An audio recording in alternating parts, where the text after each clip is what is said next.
Good afternoon, everyone. Thank you for joining the NASW New York CARES Community Engagement Initiative for the first NASW New York Private Practice Spotlight, Navigating Supervision as an LMSW. These events are standalone, non-CE events designed to support those in private practice or considering starting their private practice journey. My name is Angelique Imani Rodriguez, and I'm the Manager of Membership Engagement and Special Programs with NASW New York. I'm so happy to have you all here today. We appreciate your attendance and support of chapter programming. Registration for the upcoming first annual NASW New York CE conference, where you can earn up to 7.5 CE contact hours, is still open for registration. There's non-CE student sessions if you'd like to join us, but don't need the CE contact hours. A hybrid format conference, you can join either in person or online. You don't want to miss out. Registration closes on May 15th.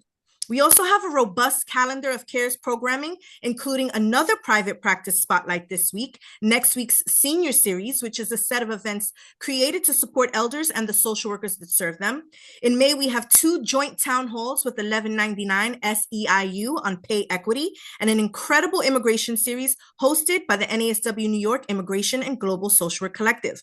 Additionally, we're accepting submissions for the spring-summer 2026 issue of the NASW New York Currents newsletter until May 6th. This issue's theme matches that of our conference, One New York, One Voice, Reimagining Social Work for a Just Future. We hope to see some submissions from you. Yes, all of you. We hope to see some submissions from you. Post-event, you'll receive an email that'll share all of this information I've shared about what's upcoming at the chapter, as well as any resources or information provided by today's host. Please remember that by registering for any NASW New York events, you agree to abide by the NASW New York anti-harassment policy, the link of which I will drop in the chat for you all shortly.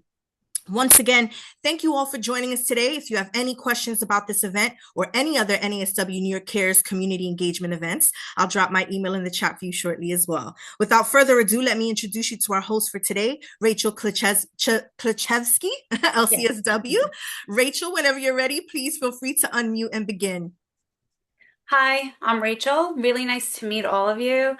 Today I'm going to be presenting about supervision, some of the basics that you might want to know, either as an LMSW or as a new supervisor, and how all of this can work. So I'm gonna share my screen now, and move on with the presentation. So essentially, I've been in the private practice space since the beginning of my career, as much as I've also done community outreach. There was always, one foot in the private practice space. So either I was a supervisee and I was working with someone who was taking care of my career on that end, or I later became a supervisor, and I'm also a contracted supervisor, and I will talk about what that is in our presentation. So just quickly, right? So what is supervision? It's a professional relationship. The reason this is important to acknowledge is because it does kind of get a little bit personal, but it is not therapy. It's really important that it is understood and that line is there that this is about professions. So what does it mean it gets personal? Sometimes when we are hitting a block in our work with our clients, sometimes that's coming from us, right? What are we feeling? What are we experiencing? And how do we handle that experience? So if we are feeling helpless, and as people who are in this field, we often do not like to feel helpless. We are the helpers, right? What does that mean for us? How do we interact with that? And what are we reflecting back from our clients? Your supervisor is supposed to be the one to bring that into the work. And you have to show up, right? So it supports your clinical skills and ethical practice, right? It's really important that the ethics are emphasized in the work that we're doing. It's absolutely required for licensure, and it is administrative, educational, and supportive. So what this means is that when it's administrative, it means your supervisor is going to follow up. Did you complete your notes? Did you do them the way they were supposed to?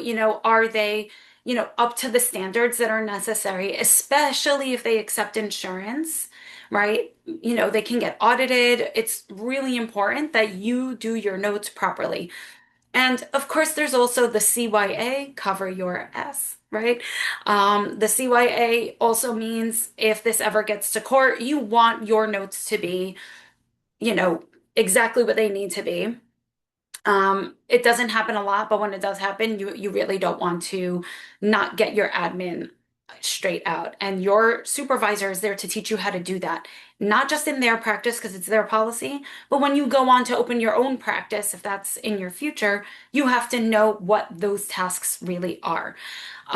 It's educational, right? They're there to tell you, hey, maybe you want to explore this approach or that approach. You want to read this book, maybe check out this article, and really build it out based on what kind of clinician you can be. So your supervisor shouldn't be doing cookie cutter work, right? Like it shouldn't be a boilerplate. Every every supervisee has their strengths and different tools will work for them, right? So I have a client, I have a supervisee who's doing some excellent work in trauma and internal family systems. But I have another who that would not work so well for her, and she is excellent at acceptance and commitment therapy. So I had directed them into where they should go and help them find CEUs, right, where they can learn this stuff more in depth. And again, that's a part of the support. So, what are the legal requirements? It's 3 to 6 years of supervised experience, right? So, if you go past the sixth year, you lose the first year. So, year 1 through 6 is there. If you get to year 7 and you didn't complete your 2,000 hours, year 1 is lost. And now you start from year 2 to 7. Um, it's regular, it's documented supervision. It has to be documented, and it has to occur in an approved setting. So usually, according to New York State, it's in person. It could be individual or group, and you need to be tracking your hours as well. So your supervisor should be paying attention to the work that you're doing so that they can build off, right? The same way that we do it with our clients. But also, again, like you have to keep track of your hours as well. One thing that's important is who is your supervisor, right? So your supervisor has to be a New York State LCSW. You can also be supervised by a psychologist or someone who might have a different degree. Sometimes psychiatrists can. I think New York might be changing that. So this is something that you're going to want to follow up on. Um, but there are sometimes like mental health counselors and marriage and family therapists who have additional credentials that they will have to submit, which will allow them to be supervisors. So you have to make sure that they have those credentials. You need to make sure that your supervisor has the ability to be your supervisor. You are an LMSW, you need to make sure that that's who your supervisor is. Your supervisor does not have to have that responsibility. It's your responsibility to verify that. LCSWs are able to supervise MFTs, MHCs, and some other groups, right? So we have like creative arts counselors. So LCSWs are permitted to supervise them. They're not able to supervise us. They need to have 3 or more years of post-licensure because it means that they got their LCSW as well. And that's what they mean by approved to supervise. If they're not, again, an LCSW, they have to be approved through some other means. And again, it could be individual or group, and it's usually around 1 hour a week. A contract supervisor looks like this. Let's say you're working at a big group practice and they don't have a supervisor for you. They have to hire. It is their responsibility to make sure that you have supervision. That's their job. So what happens here is you have to be employed. You cannot be a contractor as an LMSW. This is actually a federal rule. If you cannot practice independently in your job, the federal government actually does not allow you to be contracted because, then you could be taken advantage of. So the person who's supervising you can either be your employer or they have to hire somebody to supervise you. But you have to be employed as an LMSW. You have to be a W-2 employee. You cannot be a 1099 contractor. This is super important.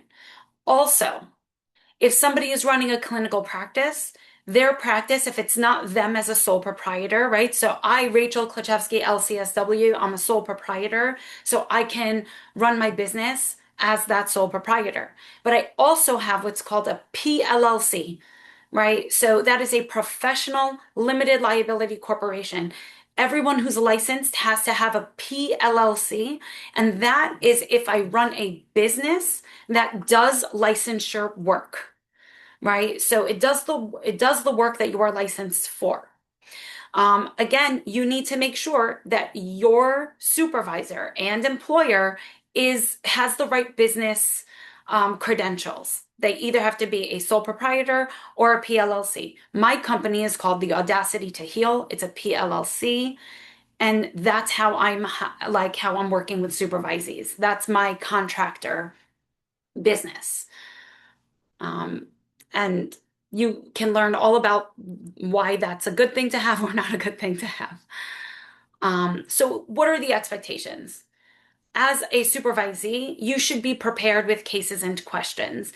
Don't show up and be like, oh, I don't know. Have something that you want to discuss. There's always something to discuss because we're learning. And just as you know, I've been doing this for 15 years. I've been doing clinical work for a long time, and I have a supervisor who I pay out of pocket for, not because it's legally required, but because it's just good for us to have. You need to be open to feedback. One of the most difficult things that happens with a supervisee is when they are resistant to the feedback that they are getting. It's one thing to say, hey, I'm not really understanding that feedback. There's a way to understand it, right? There's a way to work around it with your supervisor. But if you are shutting down the possibility of what your supervisor is sharing with you, that's going to get in the way of your ability to be a clinician. Right. So if you're feeling defensive, it's helpful to acknowledge that, hey, I'm feeling a little defensive because I'm not quite understanding what you're getting at. Supervisors are also fallible. Um, Maintain ethical awareness. Again, this is a professional relationship. There are ethics that go along with it. Your supervisor has ethics on how to supervise you, right? There are certain boundaries that they have to maintain.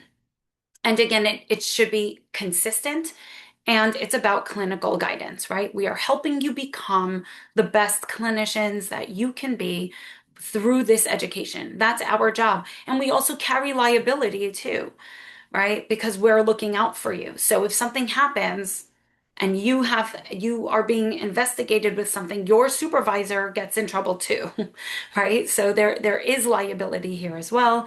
Most supervisors have a specific liability insurance for this purpose. I did. I got that. I'm not messing around. So what are the goals? Clinical competence, right? That seems to make sense. Ethical decision making. This sounds so much easier than it is because the world does not follow protocol. Human beings are not so simple. And so our clients will often challenge what the right ethic is, right? So one of the things that happens, I have a rule with when I work with couples, and I say this when I sign up with them.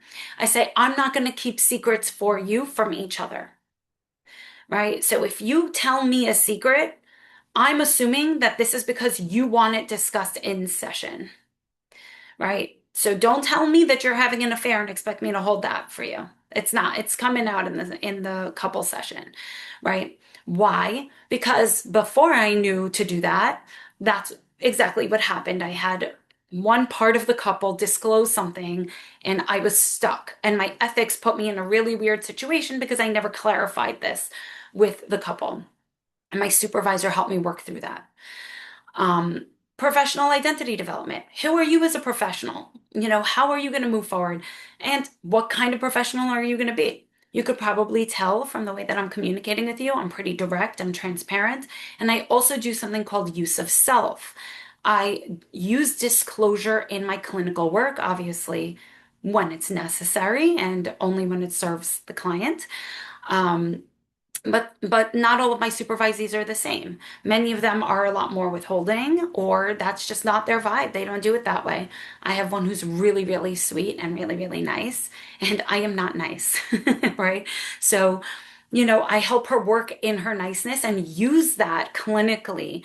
And it turns out she's been doing excellent work with men because of how her approach is so warm and welcoming that they are able to open up to her in ways that they won't open up to me. I do work with men. She just does different work with men. And then self-awareness, right? You see how I am talking to you about this. The counter-transference requires self-awareness, and your supervisor has to be able to point that out. Remember, your supervisor is a clinician too. They are doing this in their own clinical work, so they should be able to see it in you as well. So they might be able to point out, well, what are you feeling toward your client right now? What's happening for you? This is their job. This is exactly what they're supposed to be doing, right? This isn't therapy. This is an acknowledgement of what is happening in your work, in the room between you and your client. So how are you going to do this effectively, right? So again, you're gonna bring 1 to 2 focused cases, right? Things that like that either you're feeling stuck or maybe you're doing really, really well clinically, but you're just I don't know, maybe you need a fresh perspective. Sometimes it's good to nudge where you are. I've always been a very like confident clinician, like not in an arrogant way, like I knew that I didn't know everything. But I felt solid in my ability to do the work. And I always look to my supervisor to say, hey, what am I missing? What's something I can learn from this? What should I be asking? What should I be looking for? What are some patterns that maybe I might not be aware of? What are some ideas that I should be considering here? What are approaches that I didn't try out yet? Um, as we do the work, right, we become comfortable in what we're doing. And so sometimes we need to make it interesting, not just for ourselves, but for the work with our clients, right? Our clients need to have some movement, and sometimes it just means shaking things up a little bit in the way that we're doing our jobs. Name where you feel stuck. Sometimes it seems obvious, but sometimes it's not, because circumstances can make our clients stuck. And we are carrying that, and that can feel very uncomfortable. And your supervisor has to help you feel okay with being stuck, and then try to understand that stuckness a little bit and how that's feeling for the client. Specific feedback, right? If again, especially if you're not quite or like recognizing what your supervisor is sharing with you, right? Like if your supervisor is saying something in there and it's not really making sense, you could say, "Hey, how can I apply this specifically to this case?" Or like, can you give me an example so that I can understand what you're trying to say? Maybe from your own clinical work. Again, you have to track your own hours. The LCSW, I think Form 4B has a form over there that you actually would be submitting to your supervisor when you apply to get your LCSW. That's a pretty decent form. You could do it on your own. You could create your own metrics, but it's there and it's all you need, right? It's going to tell you exactly what you need. Um, and the best part, you're allowed not to know. One thing that sometimes is difficult is that people turn to us, right, when they're feeling like they don't know what to do.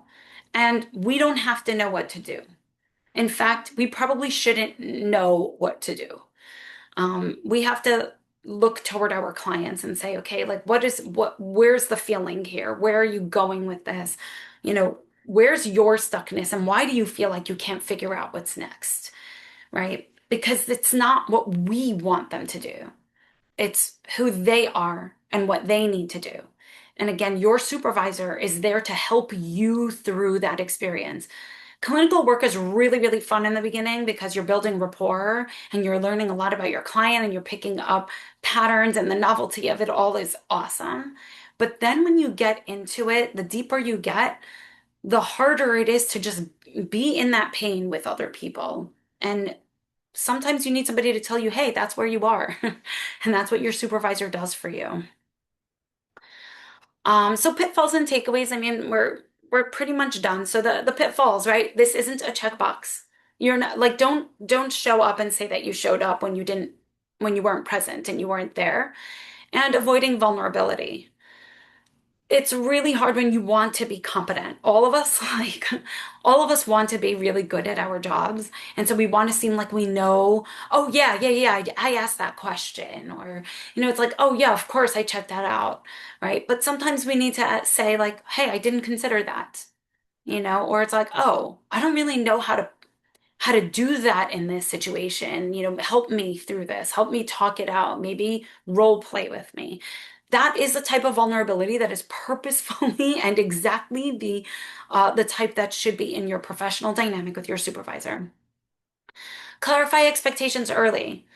Again, you might be the one that wants to show up every week, but your supervisor might not be sticking to that schedule so well, right? So it's helpful to say, hey, how can I hold you to task? What's a way that I can say to you, hey, I need a little bit more attention. And show up for that. Because again, like, your supervisor might be a little bit more flexible with, like, the hours, and, will sign up for all the stuff that they are saying that they're there for, right? Um, but ultimately, you still need that supervision. Like, you didn't come out of school and know how to be a perfect clinician. And I can tell you, 5 years into my work, I am not nearly as good as I am now. And I'm looking forward to who I'm going to be 10 years from now, right? And so just understand that this is the type of work that you grow with. I'm going to recommend a book to all of you. It's called The Gift of Therapy by Irvin Yalom. He talks all about this. It's humbling and it's stunning. And yes, please read it. It's required, it's essential. We are fallible human beings. We have stuff going on in our lives, and we are showing up for people who are vulnerable and who are trying to be vulnerable with us. So if we're not showing up with our presence, they're not going to be able to be here with us either. And then you can shape your supervision experience through that dialogue, through that communication that you have with your supervisor. And hopefully you have one who's receptive to you. Um, it's not always the case. But this is, again, just an outline. I left plenty of time to answer some questions, so I'm gonna stop sharing. Um, yeah, so yeah, just happy to answer. If you have any questions, please feel free to unmute yourself, raise your hand, or you can drop your question in the chat if that feels better to folks.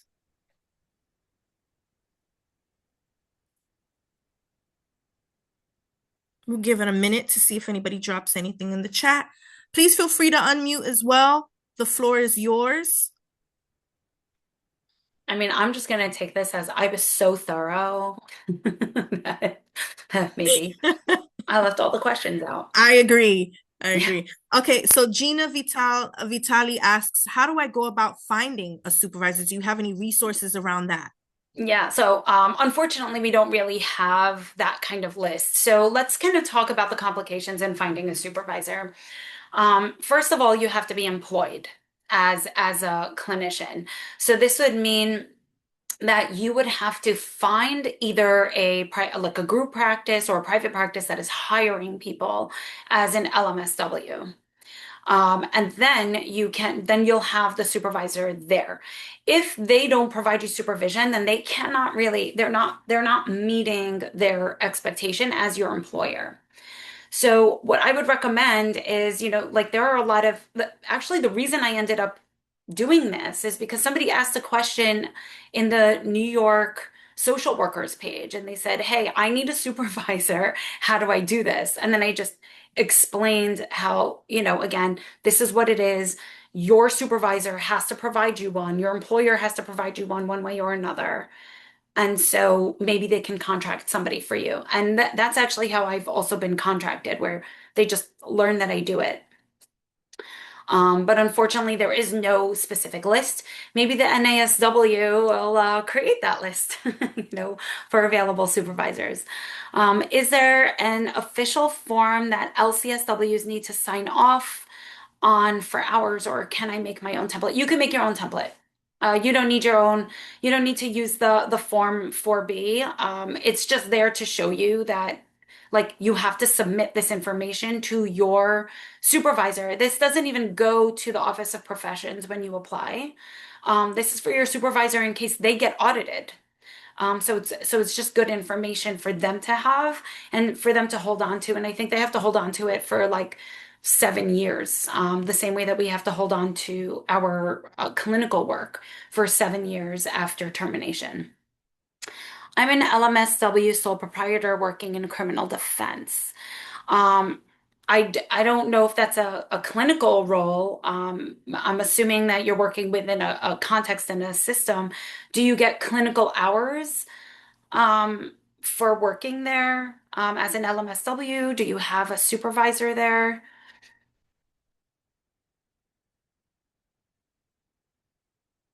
Okay, I'll wait for a response. Um, the next question is, how can we do it from out of USA? Technically, you can't. It's awkward. We don't really have the laws for that. I know that NICAM is doing a training on working for multiple states, and then if you have multiple state licensure, but we don't really have any of the liability protection when our supervisees are not in the same country. So that it does become a little bit sticky. Can you give us an example of when self-disclosure works or a time you used it? Oh, yeah, absolutely. I kind of did it throughout this entire presentation. So one of the things that happens is when a client is just kind of like in their own experience, and they often look at us as we know what we're doing. We have our lives together. And so I often like to say, like, hey, this is a wonky experience. I remember having this, when I was your age, right? Like when I was just starting out and when I was growing up, this was also really difficult. Don't expect to have where you are, like to be where I am when where you are. Um, or it has to be within the clinical work. And again, that book by Yalom will really give you an entire understanding about self-disclosure and how to use it. I passed the LCSW exam in June of 2026. I am the only LCSW in the agency. LMSWs have been asking about providing clinical supervision. Do you have to have 3 years of experience in order to provide supervision to the LMSWs? Just want to confirm. I think that so when I did the research, it showed that it's only the 3 years minimum that you need to get your LCSW. So post licensure is your LMSW license. You can start now being a supervisor as an LCSW. If you feel ready to do that, you can be their supervisor, and maybe you should since they don't have someone supervising them. Um, and also, you should get paid more for that. Just make sure that whatever practice you're working at or whatever agency you're working at pays you for the supervision work. It is lucrative. You should be getting paid more. Do not hesitate to ask, especially if you're going to provide that. It's a huge liability for them to not have a supervisor on staff. No, super. I'm appointed by courts around the state to work with defense teams. I work with clients, completing psychosocials, considering potential diagnoses, clinical interviews. Yeah, so they need to hire an LCSW for you to make sure that your clinical work can apply for an LCSW license. Otherwise, this you could just be doing this work as a social worker. I don't know if this work is considered LCSW hours. I'm sorry. I wish I had more information for you there. I'm a retired LCSW interested in supervising. Can LMSWs hire me to supervise, or do we have to work for the same agency? You mentioned contracting. Can you explain? Yes. Okay, so an LMSW cannot hire you directly. Because an LMSW is not the one that has to like get their own supervision. Their employer has to make sure that they get supervised. And the reason is because if your LMSW, if you're working with a supervisee and they're not really doing the work that they're supposed to, and maybe they're not, maybe you're finding that they're not going to be ready to be a clinician. What's the likelihood that somebody who's hiring you is going to keep you on staff if you tell them, hey, you're not ready for this, and I'm not going to sign off on you being ready for this? because that would be against your ethics. So an LMSW cannot hire you directly. What you can do is, like, let's say there's an LMSW working at an agency similar to Gina. Maybe the two of you should talk to each other. And they say, okay, I need a supervisor, and then that agency hires you. So they can contract you or they can hire you. So you could either be a W-2, which means that they have to provide you all the benefits of being an employee if you're working more than 21 hours. Um, or they can give you a 1099, which is again that the contracting tax form. I hope I answered that. Since I'm not a W-2 employee for any of these courts, does that mean I am not eligible for supervision? Correct. You're not eligible for supervision. You have to be an employee. You cannot be contracted. Um, I think I don't even know if that work is considered clinical work. So you're going to have to reach out to the Office of Professions to find out what they consider clinical work. Not all the work that we do as LMSWs is considered clinical work.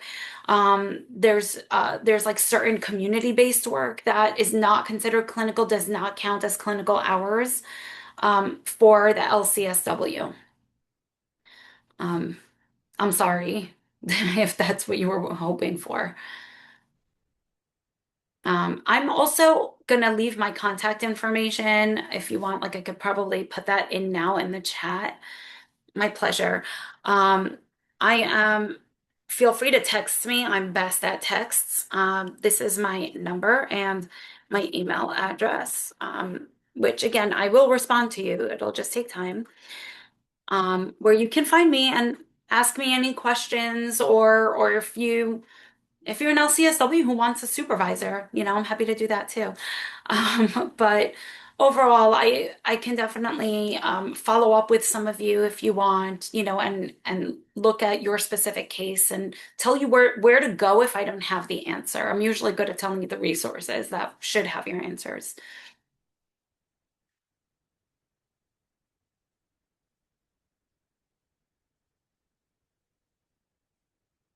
Yeah.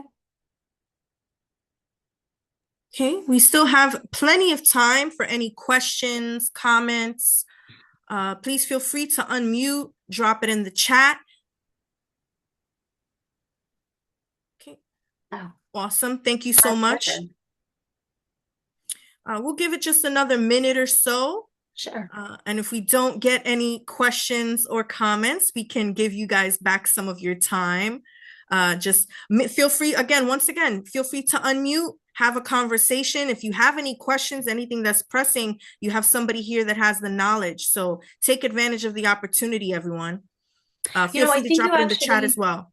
yeah, I think you actually mentioned that there was one question that you received from somebody who was like trying to figure this out, where they had a family emergency and then they couldn't complete their hours within the 6 years. Yes, Yeah, so you asked me like what should they do, right? yes, correct. Um, and my recommendation was a little bit sad, right? So the Office of Professions is taking care of the licensures of everybody in New York, like everybody.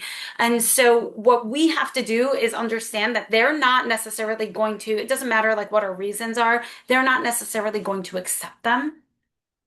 So my recommendation to that case where, they had years 1 through 6, but they didn't quite finish everything in their 6th year. So they were hoping that they would, just like come back and finish it after their family emergency had, slowed down.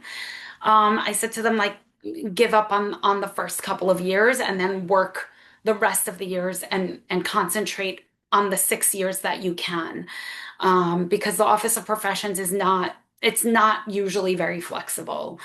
They can fight it, they can try, but that's more time that they're using. So it's really a choice in what fight are they willing to make, right? The fight with the Office of Professions, which really difficult to fight with, or the fight to just complete their hours. It's a hard choice.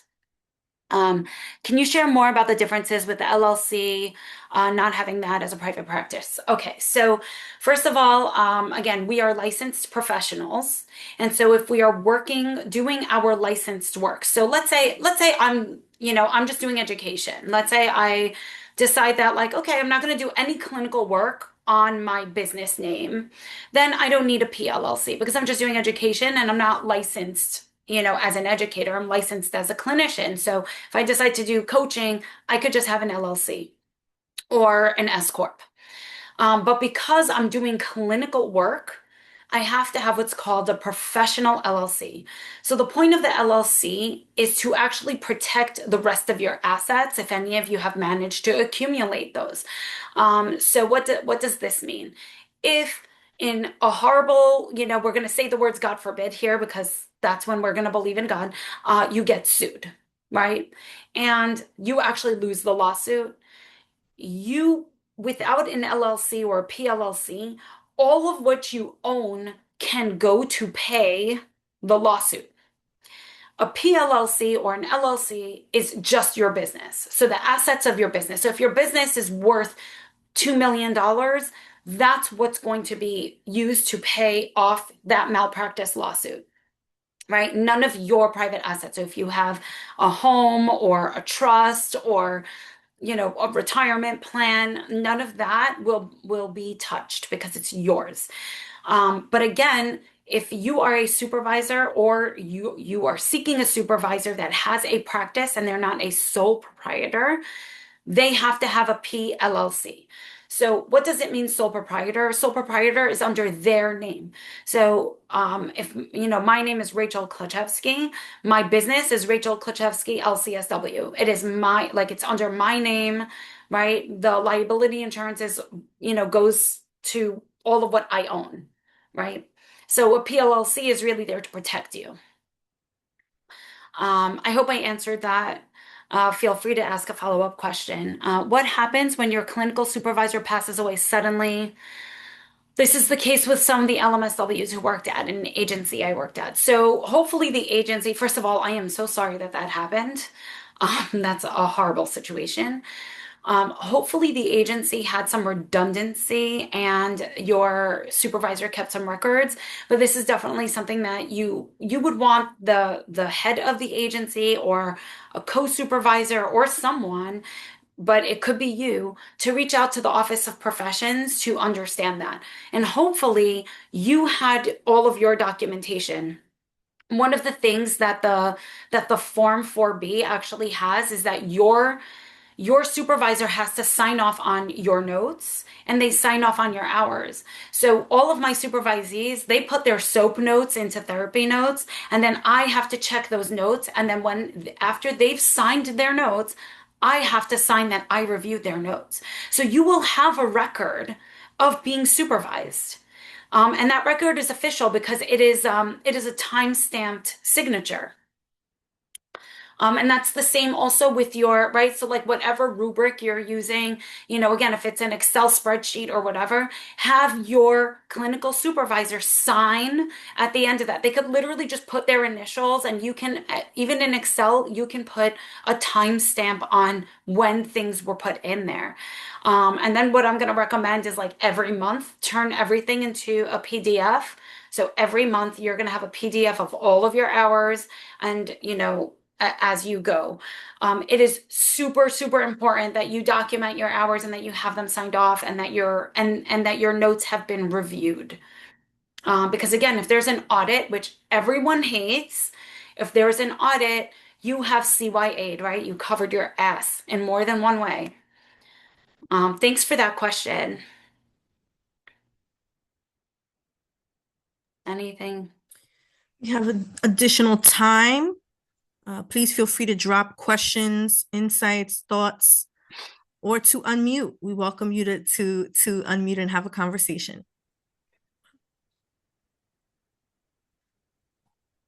Give it another minute or so.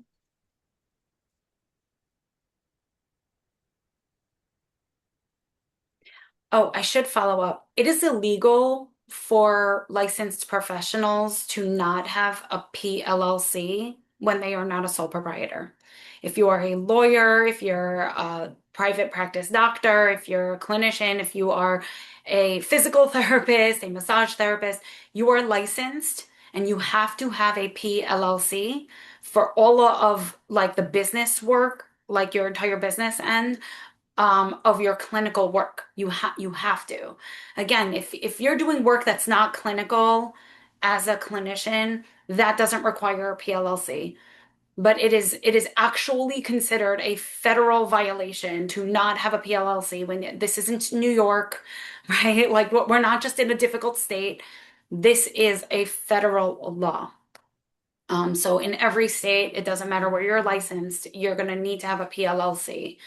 Um, Again, unless you want to be a sole proprietor.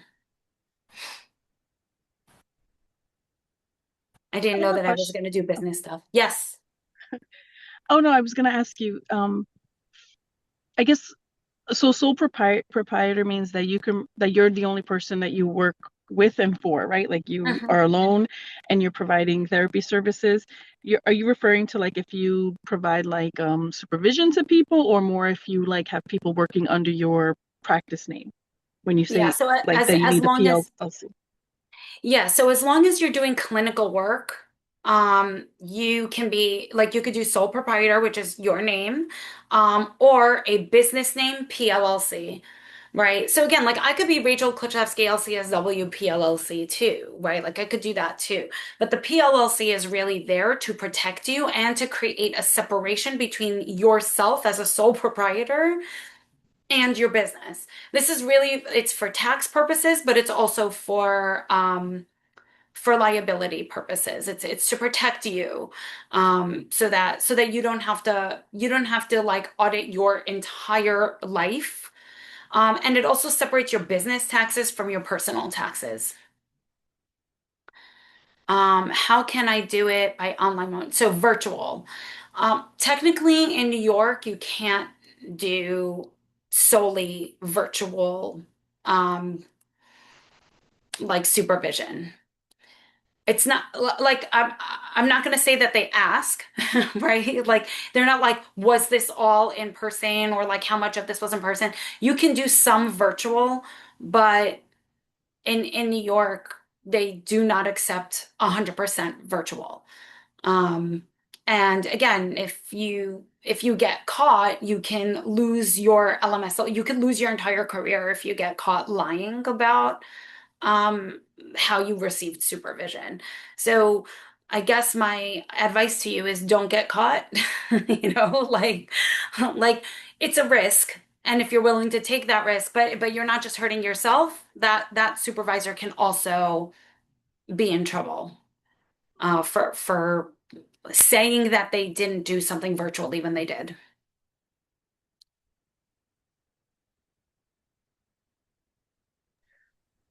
Okay. Have a couple more minutes.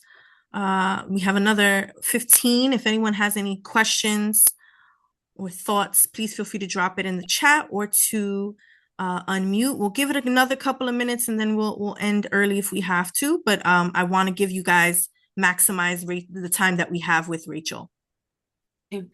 Um, some of the people here have been really interested in like the business side of things. Um, so I'm going to tell you a fun little trick, especially if you have student loans, and because this career, especially in the beginning, doesn't pay very well. You might want to know this. It's not an illegal trick at all. It's a very, very legal and recommended trick. If you have a PLLC, that PLLC can own what's called an S Corp. And the reason you want to do that is because you can be the only employee in your S Corp. And then you can pay yourself less so that your student loans, if you're on an income-based repayment program, your student loans will be reflected on your personal income and not your business income. Do what you want with that.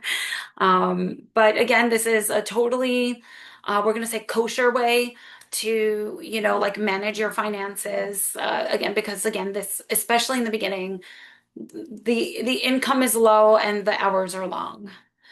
And some of that is because, especially if your supervisor takes insurance, they get paid much less for their supervisee doing sessions. So let's say an insurance might pay them 130 when they're doing a session, they might pay them only like $70 when you're doing the session.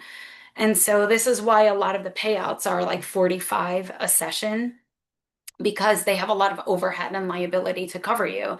They have to provide you insurance, they have to make sure that certain benefits are in place. And because of all of that, they need to at least break even. This is exactly why I actually didn't want to own a group practice, because it's actually going to cause a deficit in income for most people. I don't know if that was helpful for anybody. It was a little off topic. Oh, Very okay. helpful. Okay, I'm glad. Do you have any resources that you suggest for learning more? Learning more about what? I have a lot of resources. So learning more about being a supervisor, learning more about being a clinician, different types of clinical work, building a private practice. Oh, yeah. So I happen to really like, there's this creator on Instagram. She has her own business around it. She's called the Abundance Practice Builder, something like that. Um, all of her stuff is available for free, and she has a checklist so she can tell you exactly what you need. And of course, there are a lot of clinicians that like do business coaching on the side just to help you like make sure that you're on task. One of the things that I did with my supervisees, that again, that I was contracted to work with, was help them start setting up their private practice so that once they have their C, they can just they can just go on and start their own practice. So that was part of the work that I did with them, because that was the intention, and that's what their employer actually wanted me to help them do. Like some employers are like, don't do that. Yes, yes, that's the one. Excellent. Also, if you're interested in learning more about private practice, this is the first of what we want to continue at the chapter. Our second one is tomorrow, actually, on building a private practice, on how to start a private practice. So we welcome you to join that one as well. We have another question in the chat. Yes. Is a certification in supervision You do not needed? need a certification. You just need to make sure that your that your license is up to date, right? Because I saw you earlier. You're the one who's a retired LCSW, right? So you need to make sure that you register your license, that you have all of your CEUs, and that you did the mandated reporter training. And there's a free one. The NASW actually has a link to do the free mandated reporter training. I did it actually quite recently. It's dry, but it's simple and easy to pass. So do it because you have to.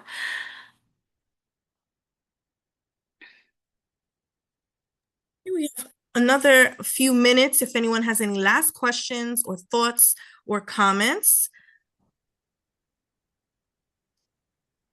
How can I associate with you in any sense from remote? Well, I did provide, are you looking for like, if you're looking for my personal contact information, I'll just resend it here.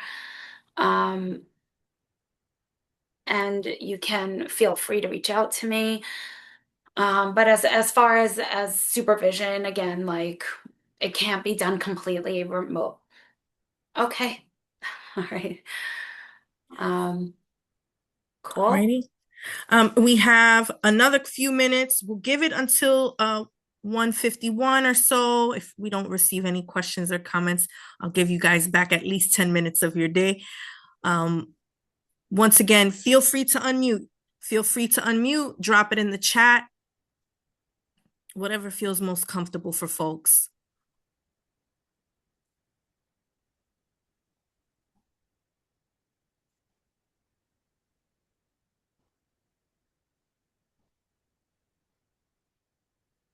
Okay. Again, once again at 1:51, if we receive no questions or comments, I'll give you back your time. Thank you so much. Thank you all for joining. Demetrius, Fabio, we appreciate your presence today and your support of chapter programming. Rachel, once again, thank you so much for your time. My pleasure. I'm going to stop the recording.